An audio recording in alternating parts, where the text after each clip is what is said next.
Most of you know, for those of you who do not, aside from being a musician, I am a mortician and funeral director. I help families whenever the most tragic and difficult times in their lives occur. When a loved one dies, you have probably encountered that in your life, have experienced the death of a loved one, and it is not easy. I am the one that sits with your family and helps you to create a memory, a lasting tribute of and for them. I'm heavy-hearted tonight, and it's really tough to sit, in my home and act like everything is perfectly fine. Yesterday, I took a phone call at the funeral home. It was a gentleman on the phone, and he wanted to come into the funeral home to make arrangements and finalize those arrangements for his baby that had passed away the night before. It was probably 11:47, 57 maybe when he called. Obviously that's lunchtime. I wanted to make sure that everyone was on their A game when he did arrive and that his process was seamless, so I scheduled for 1 o'clock so that we had a little bit of time to prepare. Hung up the phone with the gentleman, and an hour later, whenever 1 o'clock came and went, he hadn't showed up. 1:15, he hadn't showed up. 2 o'clock, he hadn't showed up. And then I received a call from the cemetery at 2:05, and he hadn't shown up at the cemetery. He called the cemetery to meet them at 2 o'clock to pick out a grave space for this deceased baby of his. He sounded pretty adamant about taking care of things on the phone. And when he didn't show up at the funeral home, and when he didn't show up at the cemetery, and then at 1:45 when a press release came out saying that there was a fatal car crash involving 2 people in 1 car and a UPS truck, I knew and made a comment saying I hope that it wasn't them. And it was.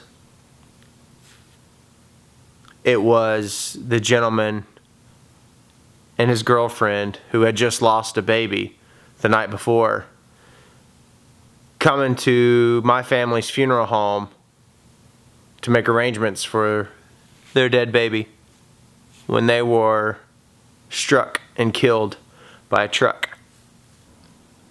I'm heavy-hearted tonight because today I had to sit with those 3 families, those grieving families of a young man and woman, and help them to make arrangements, create a life tribute for a 25 and 24-year-old man and woman.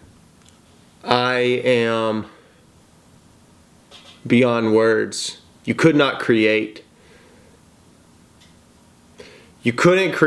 this script. Like, I talked to him on the phone. He's on his way to me, and he doesn't make it. My responsibility in this life is huge. I so badly want to live up to my expectations that you and your family do put on me, could potentially put on me, this community that I live in. I'm heavy-hearted tonight because I feel that I take my life for granted. And it's a hard pill to swallow. It's a tough pill to swallow because every day I'm surrounded by death. Most of the time, the death that I'm surrounded by, though, however, is that of a sweet little old lady or man who has lived 80, 90 years, and it's just a part of it. This is In the past year, I have sat with, I don't know, 8 families who have tragically lost children, young people in car crashes, drunk driving accidents, no seatbelt accidents, texting while driving accidents. It's hard. It's tough. I mean, no, I so badly wanted to be this famous musician and to tour and, to captivate audiences and sell millions of records. This is far more important than that.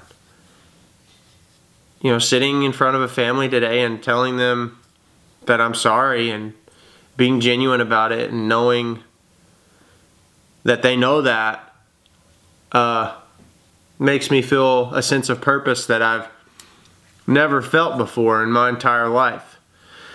So as my kids are upstairs asleep, as my wife is at the grocery store getting milk, diapers, and other essentials since a wintry storm is coming, I just felt it important to share this with you. I put myself through what I put myself through so that your family knows that you're important and worthy enough to be cared for, day in and day out.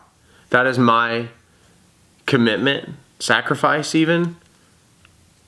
So at 8:52 in the evening, as I've carried this weight with me since yesterday, I will go to bed again heavy-hearted, and I will get up tomorrow the same, if I have to be honest.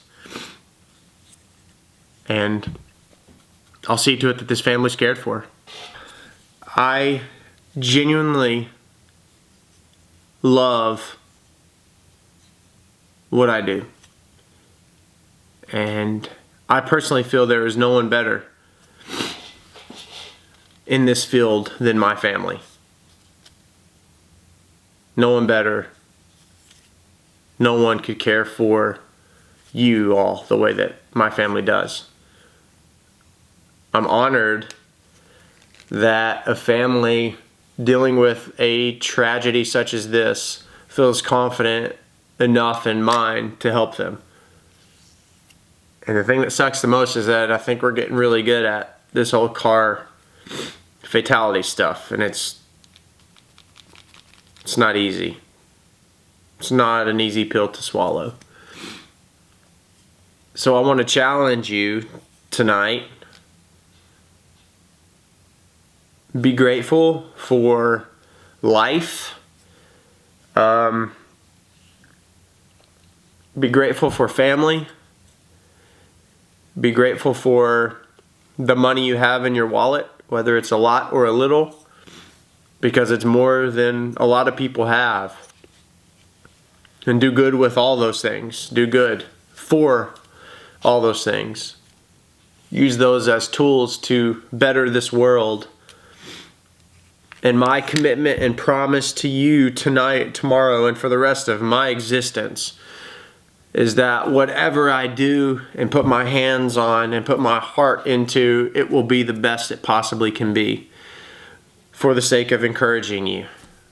Whether it's my family's funeral home helping you, whether it's the music that I release every single week on my YouTube channel, whether it's the music I've previously released since I was 15 years old, my hope is that it encourages and inspires you in some form or fashion. So as I go to bed heavy-hearted tonight, I know that tomorrow the sun will come out and everything will be for the betterment of this world. It's up to us to see to it that that is the case. So, be good to yourself and be good to others. And please, please be mindful of all those who are dealing with a tragic situation. Life is a beautiful thing. Be good to it. and do good with it. I want to promise you something. You can. You can count on me. You can. You are loved more than you could ever realize. You truly are. That's all. That's all I have for tonight. Thanks for watching. I really appreciate you.